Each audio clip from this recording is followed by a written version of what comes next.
whatever it takes to get you to try harder, read more, set your goals, and go for it. Here's the next attitude disease. Over-caution. Some people never will have much. They're too cautious. Now, you can also be too reckless, but you can also be too cautious. This is called the timid approach to life. And my caution was always the risk. Risk used to drive me right up the wall. I used to say, what if this happens? It's called the language of the poor. What if this happens? And on top of that, if this was to happen, look at the fix I'd be in. I better not try. I could always ace myself out. Then I'll tell you what changed my whole life when I finally discovered it's all risky. The minute you were born, it got risky. If you think trying is risky, wait till they hand you the bill for not trying. If you think investing is risky, wait till you get the tab for not investing. See, it's all risky.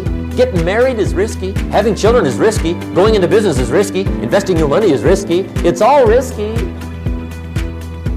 I'll tell you how risky life is. You're not going to get out alive. That's risky.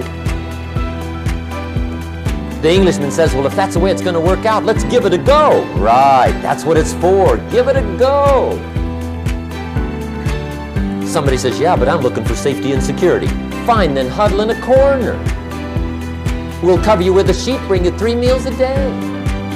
And we'll protect you, feed you, look after you, care for you. We won't let anything happen to you. And you'll probably live to be 100. The guy said, well, yeah, I'd live to be 100. But what a way to live.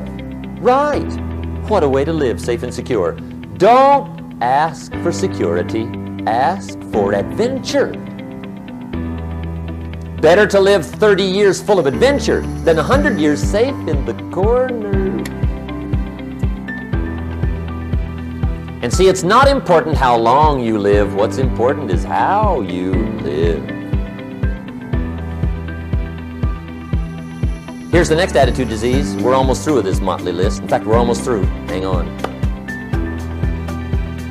The next one is pessimism. Pessimism, the deadly disease of always looking on the bad side, the problem side, the difficult side, checking all the reasons why it can't be done. The poor pessimist leads an ugly life. He doesn't try to figure out what's right. He tries to figure out what's wrong.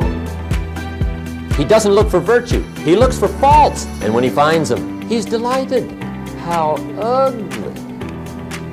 This is the poor guy who looks through the window, doesn't see the sunset. He sees the specks on the window.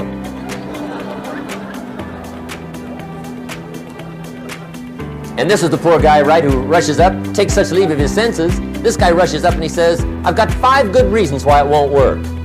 He's so dumb he doesn't know all he needs 1. He's got 5. To the pessimist, the glass is always half empty. To the optimist, the glass is half full. Why would the same measure affect people 2 different ways? Answer, it all depends on how you look at it. Our lives are mostly affected by the way we think things are, not the way they are. The way we think they are affects us most. There's a subject we don't have time to get into tonight called better thinking habits. One of the major things Shoaff taught me when I met him, he said, poor thinking habits keeps most people poor. Not poor working habits. Most people work hard, but they don't think hard. And Shoaff taught me that the mind is like a factory, a mental factory. And whatever you think about all day long pours ingredients into this mental factory.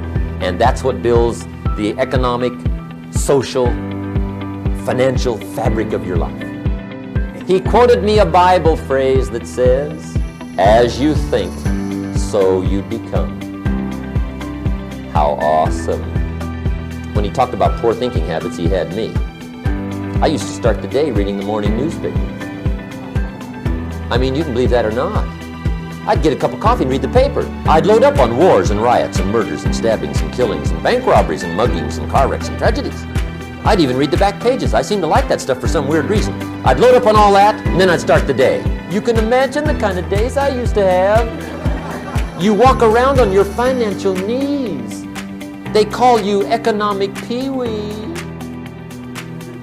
The guy says, I want to be a great leader. Wonderful. The first thing we do is follow him to his house. When we get there, we walk in and check his library. Number one.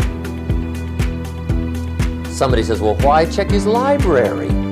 The reason is because what a man reads pours massive ingredients into his mental factory, and the fabric of his life is built from those ingredients. You would not believe what some people have got in their house to read. You would not believe. One of the best dressed up words I know for a lot of it is trash.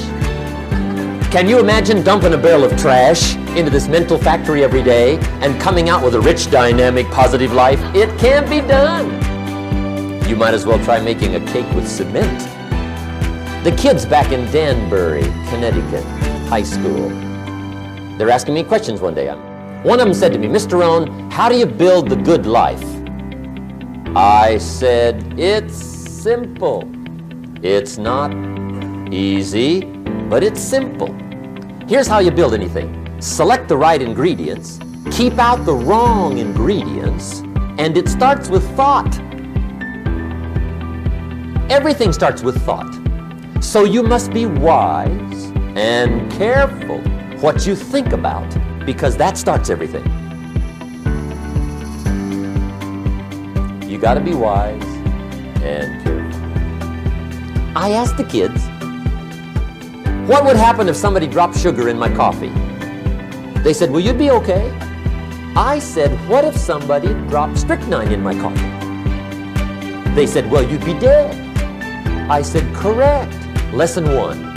Life is both sugar and strychnine. You gotta be careful. I said, what if my worst enemy drops in the sugar? They said, will you be okay? I said, what if my best friend, even by accident, drops in the strychnine? They said, well, you'd be dead. I said, correct. Lesson 2, watch your coffee.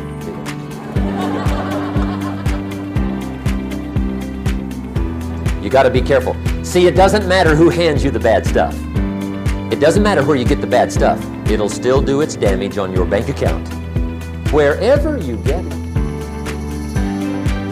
Mr. Schoaf gave me one of the greatest phrases when I first met him when he said, Jim, every day stand guard at the door of your mind.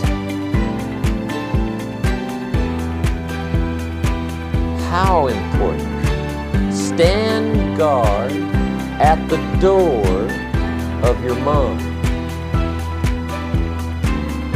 And you decide what goes into your mental factory. Don't let anybody just dump anything they want to in your mental factory, because you've got to live with the result.